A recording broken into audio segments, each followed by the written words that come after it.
பத்திரிகையாளர் வந்திருக்காங்க, உப்பள சம்மந்தப்பட்ட இடத்துல பெரியவங்க அதிகாரிகள் வந்திருக்காங்க. வந்து எங்களை வந்து பார்த்து கரைக்கணும்னு சொல்லியிருக்காங்க. ஒரு இல்லை, இன்னைக்கு 15 நிமிஷத்தால் நீங்கள் அரேஞ்ச் பண்ணிட்டு எல்லாத்தையும் நீங்கள் சரி பண்ணிவிட்டு எல்லா ஆட்களையும் கூட்டிகிட்டு ஒருத்தர் வாங்க கரைக்கணும். இன்றைக்கு மற்றும் உங்களுக்கு நீதிமன்றத்தில் வந்து உங்களோட வழக்கு வந்து இன்றைக்கு வந்தது, அது சம்மந்தமாக சொல்ல முடியுமா? நீதிமன்றத்தில் வந்து எங்களுக்கு எல்லா வயசும் இருந்து எங்களுக்காக எங்களோட கோரிக்கையில் கூட படித்து காமிச்சாங்க. படித்து காமிச்சதோட ஜட்ஜ் சொன்னார் சரி அப்படின்னு சொல்லிட்டு அவங்கள வழி கட்டாச்சு தான் அப்படின்னு சொல்லியிருந்தோம். அதுக்கப்புறம் அவங்கள வழி சொன்னாங்க சரி இது வந்து மேல்கோர்ட்டுக்கு தான் போடணும். லோயர் சொன்னாங்க மேல்கோர்ட்டுக்கு தான் போடணும், நீங்கள் கலந்து ஆர்டர் பண்ணிட்டு வந்து எங்களுக்கு சொல்லுங்கள், ஹைகோர்ட்டு போடுவோம் சொல்லி தெரிஞ்சிருக்கீங்க.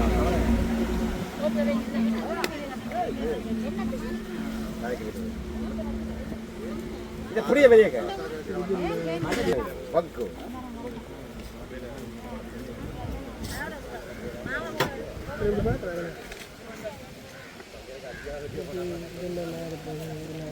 போராட்டத்தில் ஒவ்வொரு ஆக்களையும் வந்து உள்ளே எடுத்து காய்க்கிறக்காண்டி இப்போ உள்ளே கூப்பிட போயினோம்.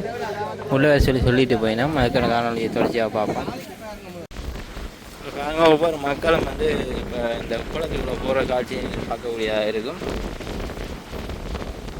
உள்ளே வந்து கூட்டிக் கொண்டே பேச்சுவார்த்தை நடக்கிறதா இருக்குது.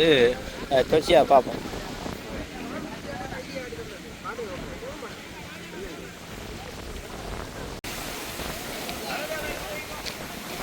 ஒவ்வொரு மக்களும் பார்த்தீங்கன்னா உள்ள போய் மாதிரி இருக்குது.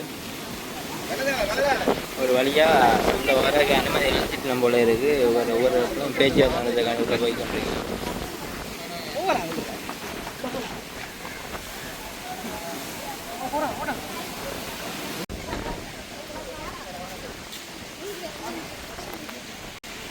பல நாள் போராட்டத்துக்கு பின் கடைசியாக வெற்றி அடைகிறது விதமாக இப்போ உள்ளே வந்து ஒவ்வொரு மக்களும் வந்து உள்ளே போய்கின்றது காணொலியாக இருக்குது. பார்ப்போம் உள்ளே என்ன நடக்குதுன்னு சொல்லி தெரிச்சியாக காணொலியை பார்ப்போம்.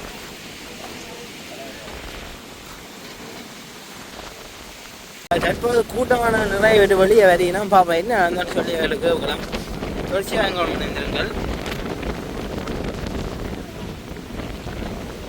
32 பேரும் 5 பேரும் நான் ஏற்கனவே சொல்லுவோம். 38 பேரு கிட்ட வந்து ஒரு பெர்மனன்ட் கான்ட்ராக்டர் பொசிஷனில் செய்கிறார்கள். கிட்டத்தட்ட 150 பேர் வரை வேலை செய்து கொண்டிருக்கிறார்கள் இந்த பருவகால ஊழியர்களாக. இதைவிட இந்த பிளான் வருட மாதம் ஃபங்க்ஷன் பண்ண தொடங்கியவுடன் இன்னொரு 45 50 பேருக்கு மேற்பட்டவர்களுக்கு வேலை வாய்ப்பு வழங்கப்படும். இல்லை நாங்கள் இந்த பலம் வந்து எத்தனை ஏக்கர் காணி என்றதையும் அதில் எத்தனை பேர் இங்கே வேலை செய்யலாம், எத்தனை பேர் இப்போ வேலை செய்கிறாங்க. நீங்கள் வேலை செய்கிற அளவு தான் நான் இப்போ சொல்லிக் கொண்டிருக்கேன். ப்ரொடக்ஷன் என்ற ஏரியா பார்க்கக்குள்ள பருவகால ஊழியர்களும் இவர்களும் சேர்ந்து 200 பேருக்கு மேலே இப்போ வேலை செய்து கொண்டிருக்கிறாங்க. இதை விட இன்னொரு 50 பேருக்கு வேலை வாய்ப்பு உடனடியாக கிடைக்கக்கூடிய வாய்ப்பு உள்ளது. இதை விட மேலதிகமாக இந்த சோல்டன் பல விடயங்களோட நவீனப்படுத்தப்பட்டால் இன்னும் ஒரு 25 30 பேருக்கு வேலை வாய்ப்பு பெறக்கூடிய சந்தர்ப்பம் வழங்கப்படும். மொத்தமாக 300 பேர் வரை வேலை செய்யக்கூடிய ஆற்றலை இந்த ஒப்பந்தத்தில் நாங்கள் வந்து ஏற்படுத்தலாம். வருகிற கேள்வி காலம் கடந்த பிறகு, அதாவது 14 நாட்கள் கடந்ததுக்கு பிறகு இன்றைய நாளிலே நீங்கள் அவர்களையும் கூப்பிட்டு கலந்துரையாடியிருக்கிறீர்கள். அதை விட இன்றைக்கு தான் ஊடகத்துடன் சம்பந்தமாக கலந்துரையாடியிருக்கிறீர்கள். என்ன காரணத்துக்காக இவ்வளவு நாள் பின்தள்ளி போனது? காலம் கடந்துன்னு சொல்ல முடியாது. நான் ஏற்கனவே சொன்னது மாதிரி இது வந்து ஒரு நிறுவன பிரச்சனை. நாங்கள் நிறுவனத்துக்குள்ளேயே தீர்க்க வேண்டும் என்றபடியால் நான் 16ஆம் தேதியே 3ஆம் நாள் எவ்வளவோ இக்கட்டான இதுலேயும் 3ஆம் நாள் அவர்கள் 2ஆம் நாள் கேட்டேன் அவரோட கதைப்பதற்கு முடியாதுன்னு சொன்னார்கள். வந்து 3ஆம் நாளே இந்த விஷயம், இந்த 3ஆம் நாள் சொல்லப்பட்ட விடயம் தான் இன்றும் அவர்களுக்கு சொல்லப்பட்டது. இது ஊடகங்களுக்கு பெருசா வரையில்லை ஊடகங்களுக்கு பெருசா வராத ஒரு பிரச்சனை. இதைத்தான் நாங்களே கேட்டுக்கொண்டிருந்தனால எங்களை வந்து நீங்கள் சந்தியுங்கள் சொல்லி நேற்றைய நாளில் நீங்கள் பார்த்திருப்பீர்கள், அவருடைய காணொலியை பார்த்திருப்பீங்கன்னு நினைக்கிறேன். அவர்களும் எங்களை கேட்டார்கள். தங்களிடம் நீங்கள் நிறைய கேள்விகளை கேட்கிறீர்கள், ஏன் அவர்களிடம் நீங்கள் போய் இந்த கேள்வியை கேட்கவில்லை என்று கேட்டார்கள். அப்போ அதுக்குதான் நாங்கள் கூறியிருந்தோம், நாங்கள் அவர்களிடம் கேட்டிருந்தோம் எங்களை சந்திக்கும்படி. எங்களுக்கு இந்த மேனேஜ்மெண்ட் வந்து என்ன சரியான இன்றைக்கு கூப்பிட்டது மாதிரி 16ஆம் தேதி இங்கே வரும் பொழுது ஒரு ஊடகம் இங்கே அழைக்கப்பட்டு அவர்களுக்கு என்ன உடனடியாக நடந்த விடயம் நான் இருக்கிறேன் சக்தி நிறுவனத்துக்கு கொடுக்கப்பட்டு அது வந்து வீடியோவில் போனது. ஆனால் உங்களுக்கு தெரியும், நாங்கள் வந்து அரசு உத்தியோகத்தர்கள் எங்களுக்கு ஒரு லிமிட்டேஷன்ஸ் இருக்குது. மேலே வந்து எங்கள் சம்பந்தமான இந்த ஊடக சந்திப்புகள் வந்து எங்களுடைய செயலாளரினால் அல்லது அவர்களுடைய அனுமதி பெற்றுத்தான் வழங்க வேண்டும். அவர்களுக்கு முழு சுதந்திரம் இருக்கிறது. அந்த விடயங்களை யாரோடும் எப்போதும் கதைப்பது. கேமராவோட வந்து கேட்குற யார்கிட்டையும் இன்னும் கதைக்கலாம். ஆனால் எங்களுக்கு அவ்வாறு கதைக்க முடியாத கட்டுப்பாடுகள் இருக்கின்றது. ஆகவே அதற்குரிய அனுமதிகளோடு வந்துதான் நாங்கள் என்றால் இங்கே உள்ள தீவிரத்தன்மையை சொல்லி அதனாலே நாங்கள் சகலரையும் வந்து அழைத்திருக்கிறோம். அவர்களுடைய அதாவது ஆர்ப்பாட்டக்காரர்கள் சொல்லலாம், அது போராட்டக்காரர்கள் சொல்லலாம், அல்லது உங்களுடைய பழைய ஊழியர்கள் சொல்லலாம். பழைய ஊழியர்கள் நாங்கள் யோசிக்கிறோம். அவையில் வரணும். அவை இன்றைக்கும் உங்களோட ஊழியர்கள்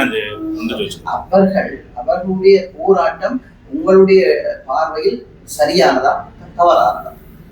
அவர்களுடைய சில கோரிக்கைகள் கேட்ட கோரிக்கைகள், அதாவது ஒரு மனித வாழ்க்கையில தங்களுக்கு தொடர்ச்சியாக வேலை தரணும்னு கேட்கறதுல எந்த தப்பும் இல்லை. தொடர்ச்சியாக வேலை தரணும்னு கேட்டுக்கணும். அது ஒரு நியாயமான கோரிக்கை. அந்த கோரிக்கை 16ஆம் தேதியே ஏற்றுக்கொள்ளப்பட்டிருக்கு. எங்களுக்கு சில லிமிட்டேஷன்ஸ் இருந்தாலும், வேலை வாய்ப்பு கொடுக்கறதுக்கு வேலைகள் குறைவாக இருந்தாலும் அதை கருதல் கொண்டு வேற அரேஞ்ச்மெண்ட் செய்து அவைகளுக்கு அந்த இதை ஏற்றுக்கொண்டு சில கோரிக்கைகள் நியாயமானது. அந்த எல்லா கோரிக்கையுமே ஏற்றுக்கொள்ளப்பட்டிருக்கு. ஒரே ஒரு கோரிக்கை மேனேஜரை மாத்திரம் அந்த கோரிக்கை அது நடைமுறைக்கு இப்போதைக்கு சாத்தியம் இல்லை. முறை நான் சொன்ன முறை வந்து என்ன? ஓகே, இங்கே ஒரு விஷயம் நிறுவனத்துக்கு உள்ளதாலே இவர்கள் என்ன செய்ய வேண்டும்? அந்த விடயங்களை நல்ல ஒரு கருத்தாளங்களோட போய் எழுத வேண்டும். இந்த விஷயம் இப்படி இப்படி இருக்குது, எங்களுக்கு ஒரு 2 கிழமைக்கு முதல் வந்து சப்மிட் பண்ணணும். சப்மிட் பண்ணினால் அதை நிர்வாக ரீதி மட்டமாக எடுக்க முடியுமா இருந்தால் அது மேனேஜர் அல்லது என் மட்டத்துக்கு வரும். அந்த மட்டத்திலையும் நாங்கள் தீர்மானம் எடுப்போம். இல்லை, இது எனக்கு மேற்பட்ட மட்டம் என்றால் நான் அதை வந்து போர்டுக்கு சப்மிட் பண்ணி இவர்களுக்கு நாங்கள் வந்து தீர்மானம் கொடுப்போம். இதால் ஒரு நடைமுறை, அலுவலக நடைமுறை.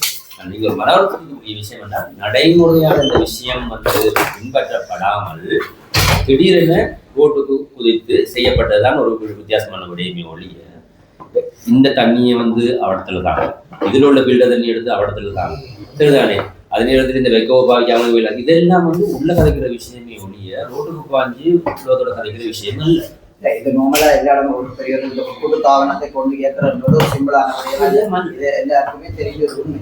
ஆனால் நீங்கள் நினைக்கிறீர்களா உங்களுக்கு கீழ் இயங்குகிற இந்த நிர்வாகம் 100% சரியாக இயங்குகிறது? நிச்சயமாக நாங்கள் சொல்ல நாங்கள் சகல நடவடிக்கைகள் எடுத்துகின்றோம். இதை வந்து திறம்பட நடத்த வேண்டும். நான் எத்தனையோ தடவை சொல்லியிருக்கின்றேன். ஒப்பீட்டளவில் பார்க்க போனால் நான் ஒரு மினிஸ்ட்ரி ஆஃப் இண்டஸ்ட்ரிக்குள்ளே இருக்கின்ற ஒரு உத்தியோகத்தர். எங்களது மினிஸ்ட்ரிக்குள்ளே பல கம்பெனிகள் வந்து இருக்கின்றது. நான் பெருசாக விடவில்லை. ஆனால் அங்கெல்லாம் உள்ள பிரச்சனைகள் என்ன என்று பார்க்கும் பொழுது தலையடி குறைவான ஒரு நிறுவனம் என்று சொல்லி சொன்னால் எங்களுடைய ஒரு நிறுவனம். அந்த அளவுக்கு நாங்களும் வந்து எவ்வளோ விஷயம் நான் சொன்னேன், கேட்டு வைக்கிறோம் ஏன் எல்லாருக்கும் முடியும் ஒரு ஒற்றுமையை ஏற்படுத்த எவ்வளவோ செய்யலாம். ஆனால் எங்களுக்கே இந்த முறை இவ்வளவு காலம் உண்மையிலே இந்த சொல்றேன், இவங்களுக்கு முதல் எல்லாத்தையும் காலடி வைத்தவன் நான். பயிலோட வந்து காலடி வைத்தவன். இவ்வளவு காலமும் நடக்காத சில விஷயங்கள் இந்த 6-7 மாதங்களுக்குள்ள நடக்கிறதுக்கும் அதில் சில விஷயங்களையும் பார்க்கும்பொழுது எங்களுக்கு சில யோசனைகள் வருது, எவ்வாறு குழப்பங்கள் வருகின்றது. உங்களும் அந்த வீடியோ நம்பரெல்லாம் தாங்கோ ஷேர் பண்ணி வரலாம். இன்றைக்கு நடந்த இதில் ஷேர் பண்ணி அப்போ நீங்களே அனுமானித்துக் கொள்ளலாம் என்ற எங்களுக்கும் சார் இது சம்பந்தமாக நாங்கள் ஏற்கனவே உங்களோட கேட்டிருந்தா நாங்கள் உங்களோட ஆலோசிக்கிறோம். இல்லை, அப்படியான அறிவித்தல் எங்களுக்கு நேரடியாக வர நாங்கள் கேட்டது. ஆனால் தெரியல இன்னைக்கு சில உண்மைகள் சொல்லுவேன். இன்றைக்கு சில உண்மைகள், அதாவது அவைகளுக்குரிய அதாவது ஸ்பெஷலா என்ன சலுகைகள் வழங்கப்பட்டிருக்கிறன்னு சொல்லி நாங்கள் இன்றைக்கு நீங்கள் கூறும்போது நாங்கள் கொஞ்சம் பர்ஃபெக்டா இருக்கின்ற மாதிரி தான் எங்களுக்கு உண்மையான விஷயம் செக் பண்ணியும் பாருங்க. இப்போ போன முறை எத்தனை பேர் ட்ரிப் போனாங்க பாருங்க. போன முறை எத்தனை பேர் அங்கே 8 பேர் ஃபேமிலியோட வந்தாங்க. ஆனாலும் இந்த இடத்திலே சில அநாகரிகமான செயல்கள் நடந்திருக்கிறதாக கூறுகிறார்கள். அதற்கு ஆதாரம் இருக்கிற போது, தாங்கள் ஒப்படத்தில் வேலை செய்கிற போது ஆதாரங்களை திரட்ட முடியாது என்றும் அவர் கூறி வருகிறார்கள். அந்த அந்த அவர்கள் கூறி வருகின்ற குற்றச்சாட்டுகளை இனிவரும் காலங்களில் உங்களுடைய நிர்வாகம் கருத்தில் கொள்ளுமா? நிச்சயமாக அந்த உறுதிமொழிகளால் வழங்கப்பட்டிருக்கும். நடந்ததா இல்லையா என்பது வேற விஷயம். ஆனால் இவ்வாறான விஷயங்கள் நடக்கக்கூடாது என்பதில் நாங்கள் வந்து உறுதியாக இருக்கின்றோம். ஆகவே இவர்களுக்கு எவ்வாறு அறிவுரை வழங்கப்பட்டதோ மற்ற பிரிவினருக்கும் அதே போல் அறிவுரை வழங்கப்படும். அவ்விடயங்களை வந்து பூர்த்தி செய்யும் போது எல்லாத்துக்குமே ஒரு லைன் மேனேஜர் இருக்கிறார், அதுக்கு கீழே அசிஸ்டன்ட் மேனேஜர் இருக்கிறார், அதுக்கு கீழே சோல்ட் ஆஃபீஸர் இருக்கிறார், சோல்ட் ஆஃபீஸருக்கு சூப்பர்வைசர் இருக்கிறார். சூப்பர்வைசர் தான் எங்களுடைய லேபரோட நேரடியாக தொடர்புள்ளவர். சண்டைகள் அதிகமாக யாருக்கு வரும்னு சொன்னால் சூப்பர்வைசருக்கும் லேபர்ஸுக்கும் தான் வரும். ஆக மேனேஜர் போக வேண்டிய சந்தர்ப்பம் வந்து வரும் என்றால் இவர்களால் எல்லாம் தீர்க்க இயலாத ஒரு பிரச்சனை வரைக்கும் கீழே வேண்டியவர் மேனேஜர். அங்கே போய் மேனேஜர் என்ன செய்வார்னா ஒரு டிசிஷன் எடுப்பார். அந்த நேரத்தில் சில வேளையில் குழப்பமான சந்தர்ப்பமும் இருக்கலாம். குழப்பமா நீங்களா போன்னு சொல்றது ஒரு சாதாரண விடயம். சில நேரங்களில் எல்லாரும் சந்தோஷமா இருக்கும் பொழுது அது ஒரு பிரச்சனை இல்லை. ஆனால் ஒரு பிரச்சனையாக காட்டும் பொழுது நீ போன்னு சொன்னான் சுட்டி காட்டப்படும் போது அந்த இடத்துல அவர் கூடாத ஆளாக தெரிய வீடியோ உங்களுக்கு அனுப்புறேன், நீங்க ஜஸ்டிஃபை பண்ணுங்க. இந்த வீடியோ உங்களுக்கு அனுப்புறேன், நீங்களே தீர்மானிச்சுக்கணும். நீங்க மற்ற பகுதியில் கேட்டிருப்பீங்க, தெரிஞ்சிருப்பீங்க. ஆனா அந்த தொழிலாளர்களும் பாவங்க. ஒரு தொழிலாளர்கள் அந்த தொழிலாளர்கள் நியமான திறமையான தொழிலாளர்கள் இருக்கணும்ன்றது அவரோட சைக்கிள் விளங்கி கொண்டு அந்த தொழிலாளர்களால் சில நடவடிக்கைகள் அதை முன்னெடுத்து கொண்டு செய்கிறார்கள்.